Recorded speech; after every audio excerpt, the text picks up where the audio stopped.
Laptop भी मान जाओ एक दिन। लैपटॉप तो इसी चीज के लिए होता है ना, आपको पता है जब भी कोई अगर व्हाट्सएप होगा ना, आप अगर व्हाट्सएप करो, कोई चीज मैसेज करो, तो सबसे पहले वो लैपटॉप में आता है, उसके बाद फोन में आता है, क्योंकि इसका प्रोसेसर फास्ट होता है। कितनी बार भेजोगे सर? अरे वो दोबारा ज्वाइन कराते। देखिए इंडिया आफ्टर इंडिपेंडेंस हमारा 10 चैप्टर वो करा रहे हैं। देखिए इस चैप्टर के बाद सारा कलेश कट जाएगा हम लोग का हिस्ट्री का, खत्म। Last chapter. फिर क्या रहेगा? फिर बेटे कंपटीशन रहा, जुडिशरी रहा, यूपीएससी रहा, सिलेबस देखेंगे। मैथ्स में एग्जाम्पलर अटेम्प्ट करेंगे, आरडी शर्मा अटेम्प्ट करेंगे, मेंटल मैथ्स करेंगे। चैप्टर 10 पढ़ा। Chapter 10 India after independence. हमने ये देख लिया था कि लॉर्ड माउंटबेटन भारत आए, भारत के लास्ट गवर्नर जनरल थे, और उन्होंने भारत को अगस्त में आजादी देकर के वो चले गए। लेकिन जब हम लोग आजाद हो गए उसके बाद भारत का क्या हुआ, ठीक है, उसके बाद किस तरह से हम लोगों ने फिर से अपने देश को खड़ा किया, कैसे इंडस्ट्री लगाई, या कैसे अपने नियम कानून बनाए। सबसे इंपॉर्टेंट तो कॉन्स्टिट्यूशन है, जो संविधान बना है ना, वही इसमें a new and divided nation.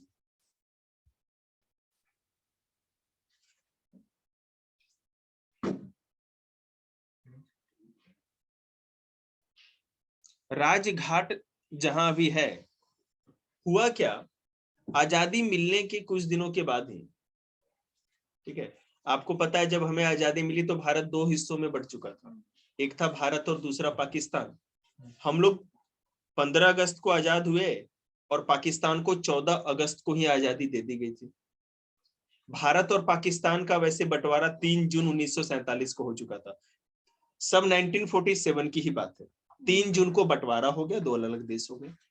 उसके कुछ दिनों बाद, कुछ महीनों के बाद, 1.5-2 महीनों के बाद क्या हुआ कि पाकिस्तान को 14 अगस्त को आजादी मिली और भारत को 15 अगस्त को। फिर जैसे हम बनाते हैं अपना इंडिपेंडेंस डे, वो भी मनाते हैं, बिल्कुल।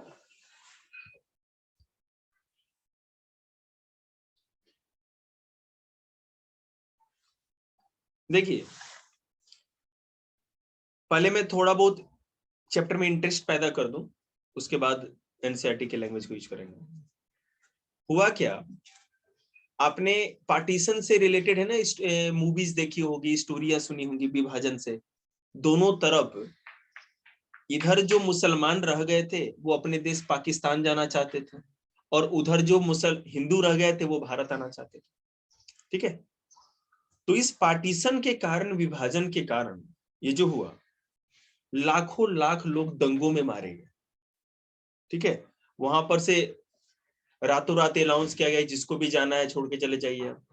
तो इंडिया में तो कम ही मुसलमान मरे, लेकिन पाकिस्तान में हिंदुओं को एक एक पकड़ के काटा गया। दोनों तरफ दंगे फैले हुए थे, बहुत भयंकर। फिर मारे भी, जैसे बोल भी रहे हैं कि जाओ, फिर मार भी रहे हैं। वहां के जो लोग थे ना वो नफरत करते थे, वहां के मुसलमान हिंदुओं से नफरत करते थे, ठीक है ना। और यहाँ के जो हिंदू थे वो नफरत नहीं भी करे तो मजबूरी थी कि अगर तुम हमारे लोगों को काटोगे तो इनको भी गुस्सा है, हम भी काटेंगे। ये दंगे दो जगहों पे हुए। एक था आपका पंजाब, जो अभी पश्चिमी पंजाब दो हिस्सों में बट गया। पूर्वी पंजाब हम लोगों को मिल गया, जो अभी पंजाब आप देखते हो, और पश्चिमी पंजाब मिल गया पाकिस्तान को, जो अभी भी उनके पास, ठीक है। तो यहाँ पर सिख लोग थे पंजाब में, तो सिखों पे अत्याचार हुआ, मारकाट हुआ, बहुत ज्यादा दरिंदगी की गई। सिखों का जितना भी प्रॉपर्टी होता था, जो भी जमीन जायदाद जितना भी था, अरे आओगे तो शरीर ही तो लेके आओगे, धन दौलत जमीन जायदाद हवेली कोठी सब तो वहीं रह जाएगा। हुआ क्या, वहां पर जितने भी हिंदू थे, पाकिस्तान में आजादी ये बंटवारा हुआ उस समय जितने भी हिंदू थे वो बड़े बड़े सेठ और साहूकार थे। मुसलमान आम किसान या छोटे मोटे मजदूर वर्ग का आदमी था, लेकिन जो पैसा था, जो धन दौलत था, जो सेठ साहूकार थे, बनिया थे, वो सारे के सारे हिंदू थे। हो गया, अभी रहने दो, जाते समय मैं लूंगा, मैं पढ़ा लू पहले, ठीक है, हो जाए। यही यूज करना, ये पीडीएफ में करे। अब जब भी मैं कहूं तो तुम पीडीएफ बना के मेरे को भेज सकते हो। हुआ क्या, तो वहां पर सारे हिंदुओं को भागना पड़ा, साथ साथ पंजाबी लोग थे उनको भी भागना पड़ा जान माल की सुरक्षा में। इस बात को लेकर के महात्मा गांधी बड़े दुखी हुए, ठीक है, महात्मा गांधी को इस बात की तकलीफ थी कि हम जिस देश को आजाद कराए, इतना त्याग बलिदान दिया गया, आज उस देश के लोग ही एक दूसरे को जान से मार रहे हैं। अब दुश्मन कौन रहा? अब तो विदेशी चले गए, अब हम लोग क्यों मर रहे हैं, कट रहे हैं।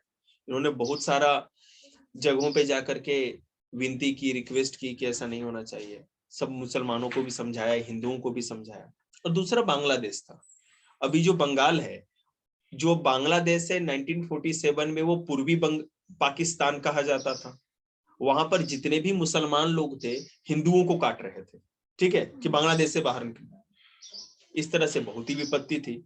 तो महात्मा गांधी इसी बात को लेकर के दिल्ली में बिड़ला हाउस है एक, वहां पर 30 जनवरी 1948 को एक प्रार्थना सभा का आयोजन हुआ, ठीक है, कि हम यहाँ पे प्रार्थना करेंगे और इसे सब लोगों से रिक्वेस्ट करेंगे कि आप ना करें। तो महाराष्ट्र के आरएसएस के ही नाथूराम गोडसे जी थे, ठीक है, वो मानते थे कि जितना मार काट हो रहा है, जितने भी हिंदू की जान जा रही है, इसके लिए जिम्मेवार महात्मा गांधी, ठीक है। क्योंकि जब बंटवारा हो रहा था, पहले मैं आपको यह समझाऊं कि भारत और पाकिस्तान का बंटवारा हुआ क्यों और किस बेसिस पे हुआ, किस आधार पे हुआ। भारत और पाकिस्तान का जो बंटवारा हुआ वो धर्म के नाम पे हुआ। पाकिस्तान इसलिए बना कि मुस्लिमों के लिए, मुस्लिम धर्म, इस्लाम धर्म मानने वालों के लिए एक अलग देश की जरूरत है, तो भाई पाकिस्तान देश बन गया, ठीक है। तो उसी तरह से अगर मान लीजिए कि वो कह रहे थे कि सारे हिंदुओं को हमारे देश से भागना पड़ेगा और मार काट के भगा रहे थे, और यहाँ पर महात्मा गांधी हाथ गोड़ पकड़ रहे थे सबके कि यहाँ से मुसलमानों को ना भगाया जाए, समझ रहे हैं ना। तो आरएसएस की ये सोच थी, नाथूराम गोडसे की भी सोच थी और सही थी कि जब सारे मुसलमान के नाम पे वो देश बना तो ये भी हिंदू राष्ट्र है, यहाँ से मुसलमानों को निकालो, आप इनकी सुरक्षा क्यों कर रहे हो। महात्मा गांधी ने जिद करके ज्यादा पैसे पाकिस्तान को दिलवाए, ज्यादा जो संपत्ति थी पाकिस्तान को दिलाया। ये कहा गया कि वो छोटा भाई है, या मान लीजिए कि अभी डेवलप नहीं है, नया राष्ट्र बना है, उसके पास रिसोर्सेस कम है, तो जवाहरलाल नेहरू और सरदार वल्लभ भाई पटेल से कहा कि ज्यादा से ज्यादा रिसोर्सेस उनको दिलाए गए। इस बात का भी गुस्सा था। तो 30 जनवरी 1948 को प्रार्थना सभा में ही नाथूराम गोडसे गए और उन्होंने महात्मा गांधी को गोली मार दी, ठीक है, जिसके बाद ये टेम बोल गए, ठीक है। तो ये आप जो राजघाट देखते हो ना, वहीं पर महात्मा गांधी को जलने के बाद उनकी अस्थियां वहीं पर जमीन में दफनाई गई, ठीक है। वहीं पे जाके लोग इस ढकोसलेबाज की पूजा करते हैं। देखिए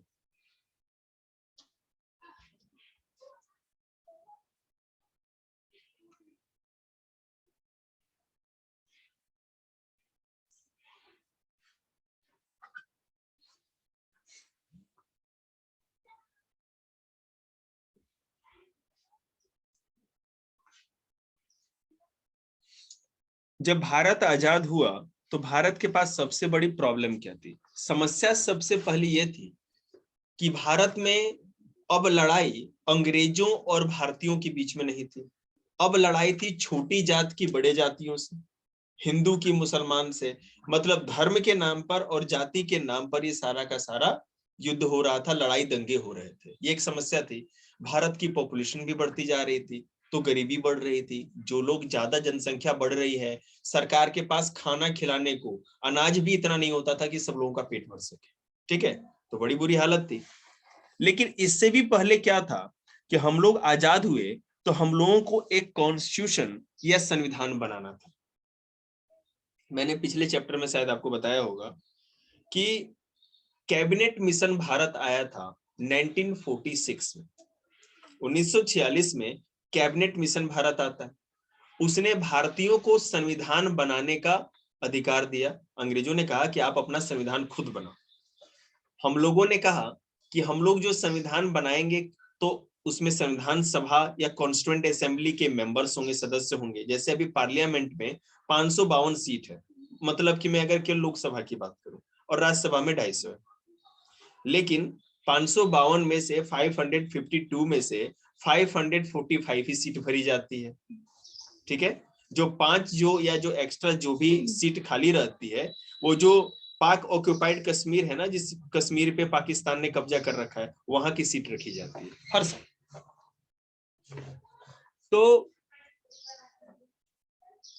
यहां पर यह हुआ कि इलेक्शन कराए गए, हर 10 लाख जनसंख्या के ऊपर एक सीट बनाई गई और उस सीट पे जो जीतता था वो संविधान सभा का सदस्य बनता था। ठीक है, तो इस तरह कॉन्स्टिट्यूएंट असेंबली में सारे सदस्य आए चुन करके। सबसे पहले जो संविधान सभा की पहली बैठक या फर्स्ट मीटिंग हुई वो 9 दिसंबर 1946 को हुई, 9 दिसंबर 1946 को। ठीक है, हमारा संविधान नवंबर 1949 26 नवंबर 1949 को बन चुका था, लेकिन हम लोगों ने एक्सेप्ट कब किया, कब से लागू मानते हैं? 26 जनवरी 1950 से। और क्यों मानते हैं आपको पता ही है, कौन बच्चा बताएगा? पता है, सोचा कि ना कि चलो बच गए, बता। 26 नवंबर को ही हम लोगों का संविधान बन गया था, लेकिन 26 जनवरी को हम लोग अपना रिपब्लिक डे क्यों मनाते हैं? आइए आपको बाहर तक छोड़ के बताइए। छोटू मेमोरी लॉस वाले बच्चों, बाय, बाहर तक छोड़ के आओ।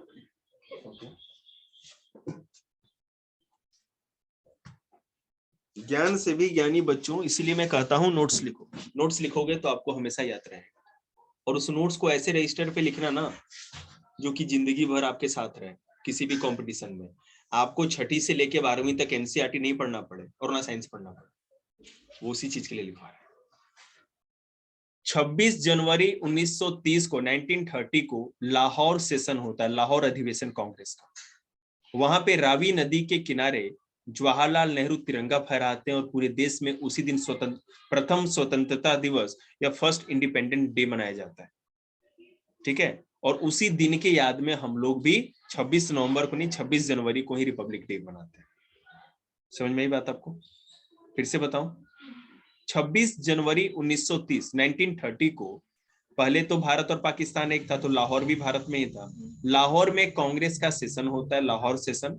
वहां पे जवाहरलाल नेहरू उस साल कांग्रेस के चेयरमैन होते, अध्यक्ष, और वहां पर वो भारत के पूर्ण स्वराज की मांग करते हैं। ठीक है, फुल इंडिपेंडेंस। और उसी के साथ भारत में जो जहां था जैसे था वहां पर तिरंगा झंडा फहराने लगा। उस दिन प्रथम स्वतंत्रता दिवस कहा जाता है, और वहीं पर सबसे पहले जवाहरलाल नेहरू झंडा फहरा के इसका प्रारंभ करते हैं। तो इसी की याद में हम लोग 26 नवंबर को संविधान बन जाने के बाद भी 26 जनवरी 1950 को ही इसको लागू करते हैं, और उसी दिन हम लोग हर दिन, अभी इससे परेड होगी, रिपब्लिक डे उसी तरह मनाते हैं।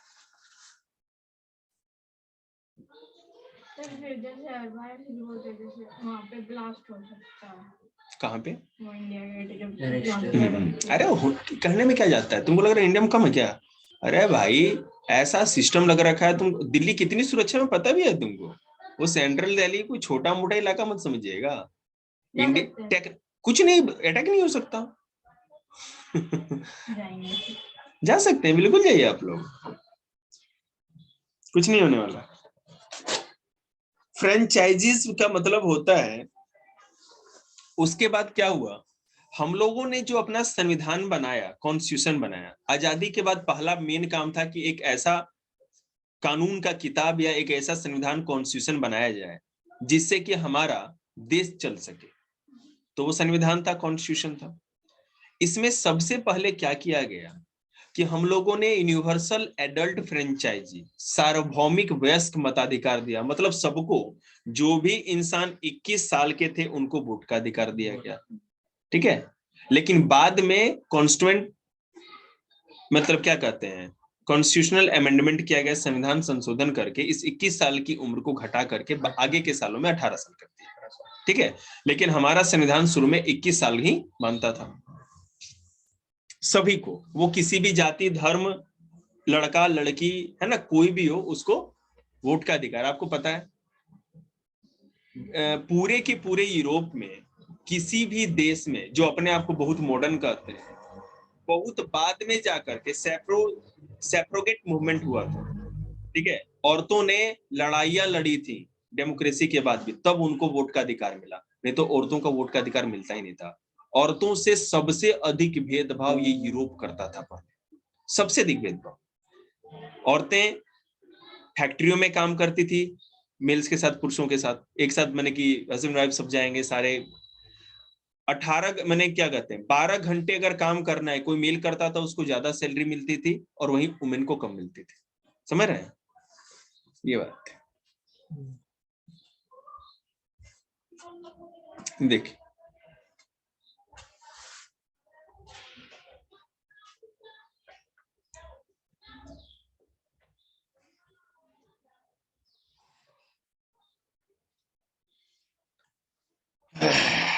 लिखा भी इसमें कि भारत में वोट का राइट मेल फीमेल सबको मिल गया। यूनिवर्सल एडल्ट फ्रेंचाइजी का मतलब ही यही होता है, लेकिन यूरोप और अमेरिका में नहीं मिला था पहले, भारत में सबसे पहले दिया गया।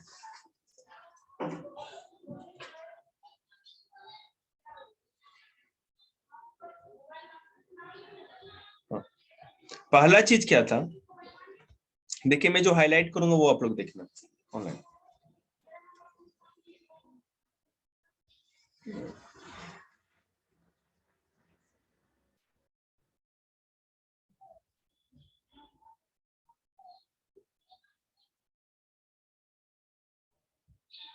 ग्रांट दिस, देखिए वोट, पहले तो वोट का राइट मिला सबको। उसके बाद दूसरा जो फीचर था हम लोग के कॉन्स्टिट्यूशन में, वो था guarantee of equality before the law. ठीक है, ठीक है, सभी नागरिकों को कानून के सामने समानता का अधिकार, मतलब फंडामेंटल राइट। मैंने कितनी बार आप लोगों को बता रखा है, संविधान तो पूरा चैप्टर ही पढ़ा है आप लोगों को पॉलिटिक्स।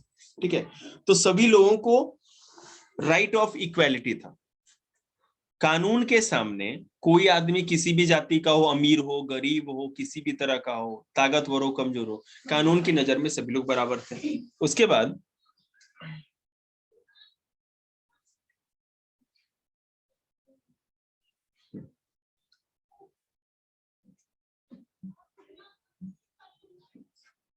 एक बात इसमें ये आई, पाकिस्तान जो है अपने आप को इस्लामिक कंट्री करता है। ठीक है, कि इस्लाम वहां का नेशनल रिलीजन है, धर्म है, राष्ट्र धर्म है, देश का धर्म है। तो यहां पर भी डिमांड हुई कि आप इंडिया को एक हिंदू राज्य बना सकते हैं, हिंदू देश बना दीजिए, है ना। जवाहरलाल नेहरू ने इसका विरोध किया और कहा कि पाकिस्तान में हो सकता है कि बहुत अधिक डाइवर्सिटी या विविधता नहीं हो, लेकिन इंडिया में केवल हिंदू और मुसलमान ही नहीं है, यहाँ बौद्ध भी हैं, सिख भी हैं, ईसाई भी हैं और आदिवासी ट्राइब्स भी, ऐसे है ना हजारों, मतलब बहुत सारे कल्ट और जातियां हैं, संप्रदाय हैं। और इस, अगर हम संविधान बना रहे हैं और कह रहे हैं कानून की नजर में सब समान होंगे, और हमने अपने देश को हिंदू राष्ट्र बना दिया, तो कहाँ समान रहे? हमने तो एक धर्म को ही ज्यादा तवज्जो दे दी या प्रेफरेंस दे दिया। इसलिए भारत को हिंदू राष्ट्र ना बना करके सेकुलर कंट्री बनाएगा, धर्मनिरपेक्ष। धर्मनिरपेक्ष का मतलब ये होता है कि सरकार का या देश का अपना कोई भी धर्म नहीं होगा, ना तो ये किसी धर्म को सपोर्ट करेगी और ना ही किसी धर्म को इनका, मैंने कि उसका नुकसान पहुंचाएगी, उसके विरोध में खड़ी होगी। धर्मनिरपेक्ष मतलब जिसकी ऐसी सरकार जिसके सामने सभी धर्म बराबर हो। ठीक है, आपको पता है सरकार किसी भी सरकारी स्कूल में किसी भी धर्म का एजुकेशन नहीं दिया जा सकता। ठीक है, महापुरुषों के बारे में बताया जाएगा, लेकिन ये नहीं गीता पढ़ाना स्टार्ट कर दें या कुछ कर दें, ऐसा नहीं कर सकते secular, as a secular country. लेकिन ये गलत है।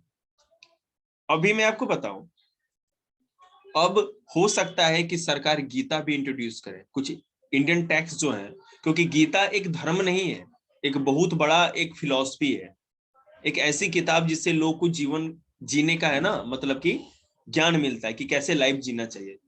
महात्मा गांधी भी कहते थे कि जब भी वो किसी भी समस्या में पढ़ते थे, गीता उठा लेते थे, गीता खोल के पढ़ेंगे तो किसी न किसी श्लोक में उनकी समस्या का समाधान। तो बात है। थर्ड फीचर क्या है, देखिए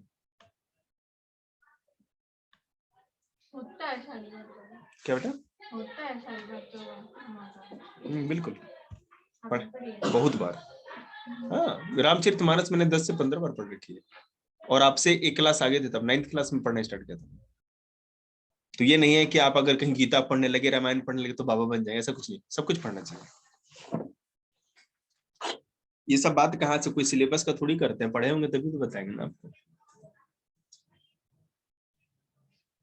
लेकिन गीता में ना एक प्रॉब्लम क्या है कि आप जो रियल गीता पढ़ोगे ना तो उसको समझना मुश्किल है। लेकिन जो ये बाबा लोग लिखते हैं ना, इस्कॉन टेम्पल वाले, जो पतली गीता देते भगवत गीता, उसमें कुछ भी पढ़ोगे घुमा फिरा के कह देंगे आप सन्यास ले लो। समझ रहे हैं ना? तो रियल गीता आपको लानी चाहिए। वो मैंने भी नहीं पढ़ी, मैंने इंग्लिश में पढ़ी है थोड़ी बहुत रियल गीता जो है, और उसके बहुत सारे वॉल्यूम है जिसमें एक ही पार्ट पढ़ा है मैंने। तो उसमें कुछ भी है, भगवत गीता तो भगवत गीता है, बहुत अच्छी बात है, आपको पढ़ने को चाहिए। आपको दिक्कत क्या है ना बेटे, कि हमारे पास चॉइसेस बहुत है आज के डेट में। हम खाली समय में टीवी देख सकते हैं, हम खाली समय में फोन पे दोस्तों से बात कर सकते हैं, चैट कर सकते हैं। तो उस समय आप लोग नहीं पढ़ सकते। अब मैं ही खुद नहीं पढ़ सकता क्योंकि मेरे पास ही इतना काम हो जाता है। नहीं हुआ तो लैपटॉप निकाला, कुछ पीडीएफ देखने लगे, पढ़ने लगे, इस तरह हो गया, मेन काम हो गया। लेकिन इसके बीच में हमारा जो खाली स्पेस होता है, टाइम होता है, उसमें हम लोग पढ़ सकते हैं। देखिए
देखिए उसके बाद ये फंडामेंटल राइट्स सब तो थे ही, आप लोग को पता ही है कि उसके बाद समस्या थी अनटचेबिलिटी, मतलब छुआछूत की बात। हम लोगों ने संविधान बनाया, उसमें फंडामेंटल राइट्स या मौलिक अधिकार थे, उसमें अनुच्छेद 17 या आर्टिकल 17 में कानून बना करके हम लोगों ने छुआछूत से रिलेटेड कोई भी बात को खत्म कर दिया।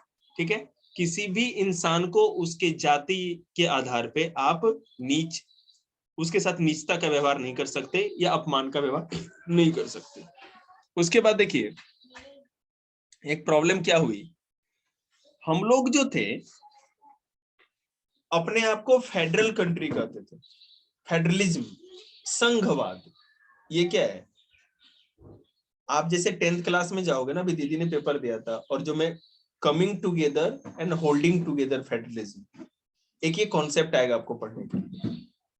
तो एक होता है कमिंग टुगेदर जैसे कि इंडिया, इसमें सभी लोगों ने, राज्यों ने आकर के अपने आप को मतलब कि भारत के साथ मिला करके एक पूरा देश बनाया। और होल्डिंग टुगेदर में होता है जैसे अमेरिका, वहां पे हर राज्य का, मान लो वहां पे 50 के अप्रोक्स स्टेट है, राज्य है, United state of America USA में, वहां सारे राज्य जितने भी नागरिक है, मान लो कि फ्लोरिडा एक स्टेट है, तो वहां के आदमी के पास 2 पासपोर्ट होगा, एक फ्लोरिडा स्टेट का और एक पूरे देश का। 2 जगह की नागरिकता मिलती है उसको, दोहरी नागरिकता। इंडिया में ऐसा नहीं है, सिंगल सिटीजनशिप है पहली बार। तो ये देखा गया कि अगर मान लीजिए कि हमने सरकार यहाँ बना दी, कॉन्स्टिट्यूशन बन गया, और पावर केवल एक ही आदमी के हाथ में, जैसे सेंट्रल गवर्नमेंट के हाथ में, तो फिर ये भेदभाव होने लगेगा। तो हम लोगों ने अपने संविधान में जितनी भी पावर होती है सरकार चलाने की, उनको 3 लिस्ट में बांट दिया। याद है आप लोगों को कौन कौन सा लिस्ट पढ़ा है आप लोगों को? मैंने union list, state list and concurrent list. संघ सूची या केंद्र सूची, राज्य सूची या स्टेट लिस्ट, और कॉन्करेंट लिस्ट मतलब अवशिष्ट सूची। केंद्र सूची या जो यूनियन लिस्ट था, इसमें यह था कि केंद्र सरकार या सेंट्रल गवर्नमेंट संसद या पार्लियामेंट में जो कानून बनाएंगे वो सारे देख किन किन चीजों पे आप कानून बना सकते हो। स्टेट लिस्ट या राज्य सूची में ये मामला दिया गया था, पावर डिवाइड कर दिया गया था कि लोग कौन कौन लोग सरकार बना सकते हैं, ठीक, माने कानून बना सकते हैं, राज्य स्तर पे कौन कौन से कानून बनाए जाएंगे। और कॉन्करेंट लिस्ट ये था कि इस पे राज्य सरकार और केंद्र सरकार, state government as well as central government दोनों कानून बना सकती है। तो फिर एक विवाद हो गया, सुप्रीम कोर्ट में केस हो गया कि आप कह रहे हो कि राज्य सरकार भी बनाएगी, केंद्र सरकार भी बनाएगी। मान लीजिए, मैं आपको एग्जांपल देता हूँ, एजुकेशन को मान लीजिए कि कॉन्करेंट लिस्ट में हम डाल देते हैं, शिक्षा को अवशिष्ट सूची में, तो कानून के हिसाब से उस पे राज्य और केंद्र सरकार दोनों कानून बनाएंगे। राज्य सरकार ने कानून बनाया, मान लीजिए कि हरियाणा स्टेट गवर्नमेंट ने ये कानून बनाया कि 16 साल तक के जो भी बच्चे होंगे हम उनको फ्री एजुकेशन देंगे और कंपलसरी एजुकेशन, ठीक है। केंद्र सरकार कहती है कि हम 14 साल तक देंगे। तो अब ये देखा गया भाई ये 14 साल कर रहे हैं और 16 साल, तो अब क्या किया जाए? तो सुप्रीम कोर्ट ने यह ऑर्डर दिया कि अगर कभी भी ये मामला आ जाए कि केंद्र अवशिष्ट सूची में पार्लियामेंट या केंद्र के द्वारा बनाया गया कानून ज्यादा बड़ा है या राज्य का, अगर ऐसा मामला होगा तो हमेशा केंद्र द्वारा बनाए गए कानून को ही माना जाएगा, राज्य वाला कानून खत्म हो जाएगा। क्लियर है? चलिए, उसके बाद एक प्रॉब्लम आई लैंग्वेज को लेकर, ठीक है ना। लैंग्वेज को लेकर प्रॉब्लम आई कि हमारे देश का लैंग्वेज क्या होगा, किस लैंग्वेज को आगे हम लोग ऑफिशियल लैंग्वेज रखा जाए। तो सब लोगों ने सीधे बोला हिंदी रखा जाएगा, लेकिन दिक्कत हुई, फिर साउथ इंडिया वाले बोले कि भारत की आधी जनसंख्या तो हिंदी बोलती ही नहीं है, तमिलनाडु, केरला, कर्नाटका, आंध्रा, ये सब लोग तो कुछ बोलते ही नहीं है, बोलते ही नहीं, बिल्कुल नहीं। उस जमाने में तो बहुत ही कम बोलते थे, उन्हें आती ही नहीं थी। टोटल जो पब्लिक है वो तो हिंदी नहीं जानती थी ना, वो तो तमिल, तेलुगु, कन्नड़, मलयालम ये बोलते हैं। तो आप कह रहे हो आधी जनसंख्या बोल नहीं रही है और उनकी बात नहीं सुनोगे आप, उन्होंने विद्रोह कर दिया, ये नहीं हो सकता, बड़ी समस्या हो गई। तो उन्होंने कहा कि हिंदी को हम लोग एक ऑफिशियल लैंग्वेज बनाएंगे, राष्ट्रभाषा नहीं बनाएंगे। हिंदी राष्ट्रभाषा नहीं है, ये सरकारी भाषा है, कामकाज की भाषा, ठीक है, एक बात। और इंग्लिश को भी साथ साथ रखा गया।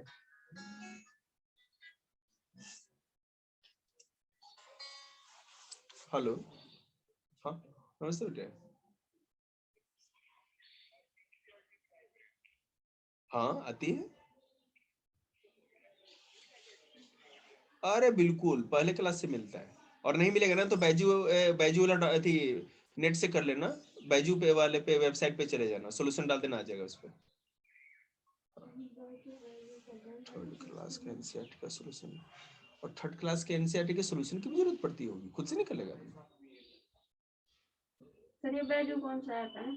बैजू ऐप नहीं है बेटा, जैसे वेबसाइट पे आप डालोगे ना, ये मैंने कि क्लास 8 एग्जाम्पल सॉल्यूशन बैजू क्यों डाल दो तो वो आ जाएगा पूरा, उसमें पूरा पूरा पीडीएफ डाउनलोड हो जाता है, और उसमें आधा आधा ही आता है इसमें भी, तो लेकिन उसमें थोड़ा अच्छे से करके देते हैं, तो बाद बाकी का तो ऐसा ही है लिपापोती। बैजूस ठीक है भाई, इतनी बड़ी संस्था है, इतना पैसा उनके पास है, तो पूरा चेकअप करके डालते हैं, ऐसे थोड़ी कुछ डाल देंगे, इसलिए विश्वास रखो। क्या बेटा? वो बेटा अपना बिहारी टोन है ना, तो ये बिहारी बाबू बोल देते हैं, बोलने के बाद चिंता नहीं करते, जस्ट चिल। चलिए देखिए,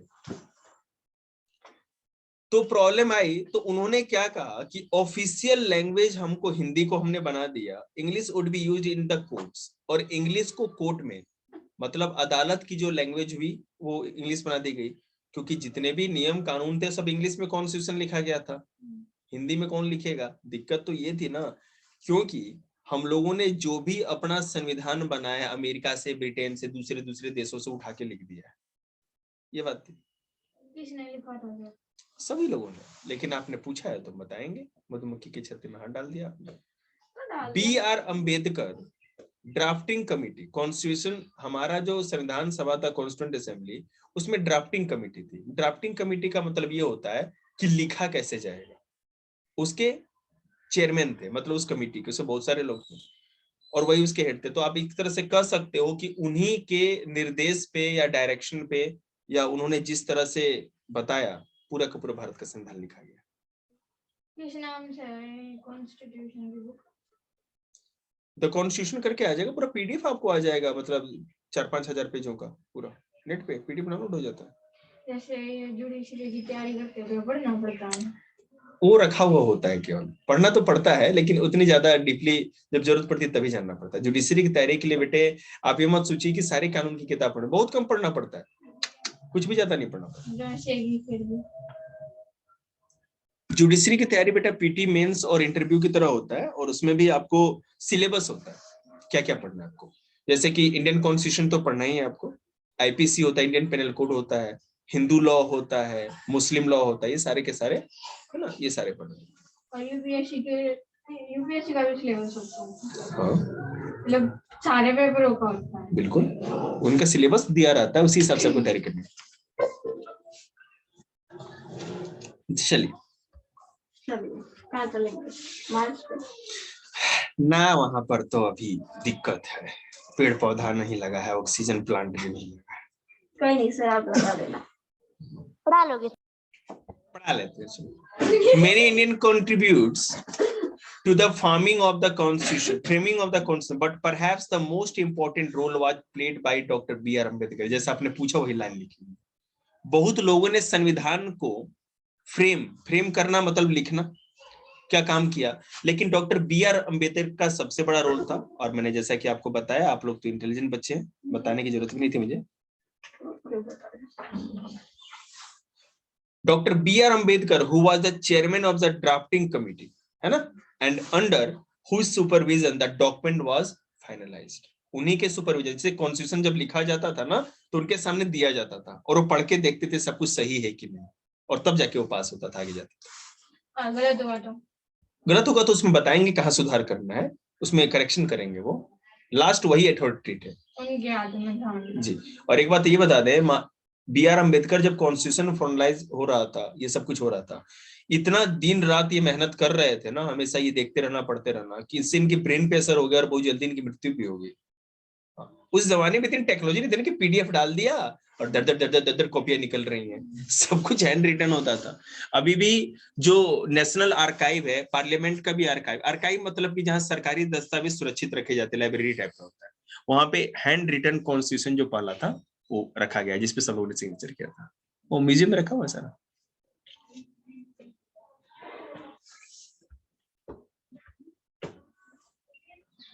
देखिए, how states to be form, बड़ा ही मजेदार है। लिंग्विस्टिक का मतलब होता है लैंग्वेज से रिलेटेड, किसी भी भाषा से, भाषाई का समझ सकते हैं इसको।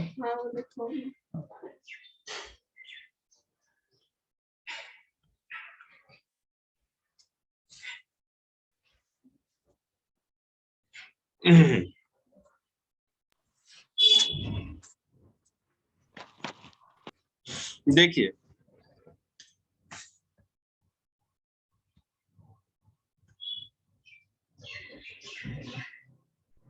हम कहे नहीं, मयंकवाद नहीं टिकेगा ज्यादा देर तक।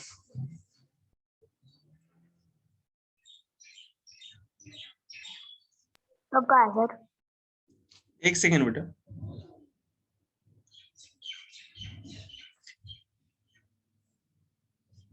अभी आप कर्नाटक स्टेट का नाम सुनते हैं, इसको पहले मैसूर कहा जाता था। आप जो महाराष्ट्र और गुजरात देखते हो, पहले बॉम्बे प्रेसिडेंसी था, उसमें से निकल के बदला गुजरात और महाराष्ट्र बना। आप जिसको मद्रास प्रेसिडेंसी कहते हैं, इसी में से आपका क्या कहते हैं, आंध्र प्रदेश, और क्या कहते हैं वो बना तमिलनाडु। आप जिसको त्रावणकोर, पहले अभी जो केरला कहते हो, पहले त्रावणकोर था। अभी जिसको बिहार झारखंड कहते हैं, जिसको अभी आप बिहार, झारखंड, बंगाल, असम, बांग्लादेश कहते हो, वो बंगाल प्रेसिडेंसी में था। लेकिन और भी मैं थोड़ा इसको अच्छे से कर दूं, जिसको अभी आप हिमाचल प्रदेश, पंजाब और हरियाणा कहते हो, ठीक है ना, ये पहले क्या था, इसको पेशू कहा जाता था। हाँ, इसमें क्या था कि ये तीनों स्टेट एक साथ थे। तो इस तरह से भारत में अभी जो आप आंध्र प्रदेश कहते हो, पहले हैदराबाद था, ये सॉरी हैदराबाद रियासत थी। जम्मू कश्मीर देख रहे हो, ये भी एक रियासत थी, डॉक्टर महाराजा हरि सिंह इसके राजा थे। गुजरात में जूनागढ़ जो था, वहां पे मुसलमान था वहां का नवाब, और वो कहता था कि हम पाकिस्तान में जाएंगे। बाय, तो मैं बोलता हूँ इस तरह। तो इस तरह से अभी जो आपको भारत दिख रहा है, वो ऐसा नहीं था। आजादी के बाद जवाहरलाल नेहरू, और सबसे अधिक मैं कहूँ जवाहरलाल नेहरू तो क्या कहते हैं पेप्सी कोला थे, सबसे अधिक सरदार वल्लभ भाई पटेल ने जो परिश्रम किया और जो पराक्रम दिखाया, उसी के कारण आज ये पूरा का पूरा भारत इतने टुकड़ों में नहीं बटा है, नहीं तो छोटे छोटे कई टुकड़ों में बटा होता। और ये मैं आपको कल बताऊंगा कि किस तरह से, अभी 4 मिनट और पढ़ा देते हैं फिर लिंक कट जाएगा, कि किस तरह से ये सारे राज्यों को भारत में विलय कराया गया। ठीक है,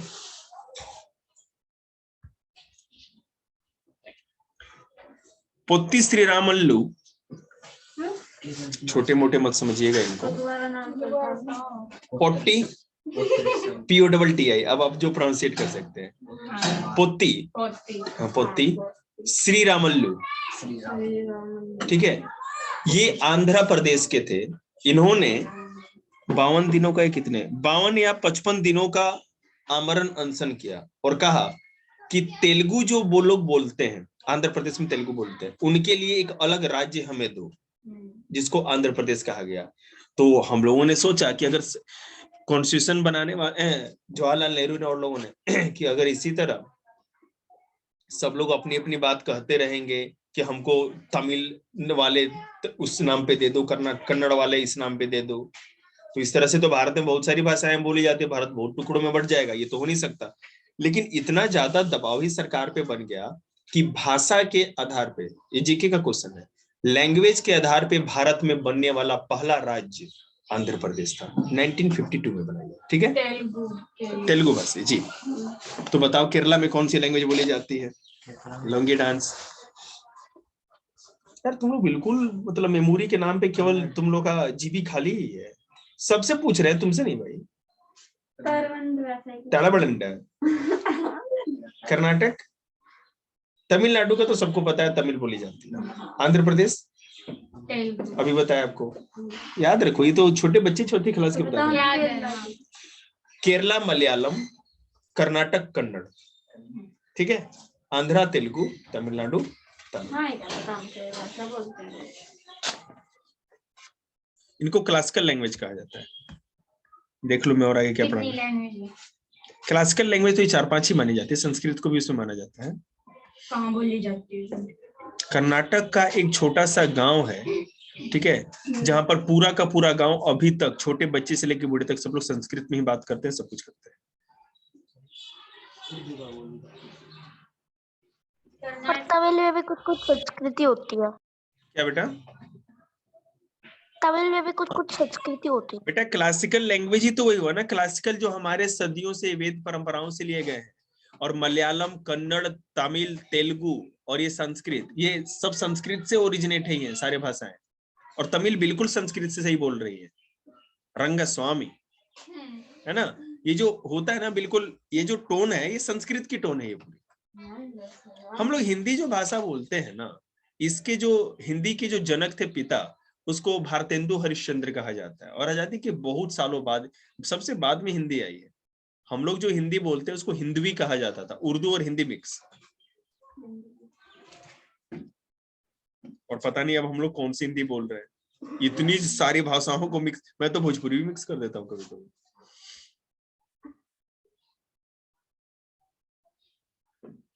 कल इस चैप्टर को पूरा करा देंगे, मैं देख लो और क्या करना है। और तुमको क्या लगा? ठीक है बेटा, आज इतना ही। अरे बबुआ बोले तो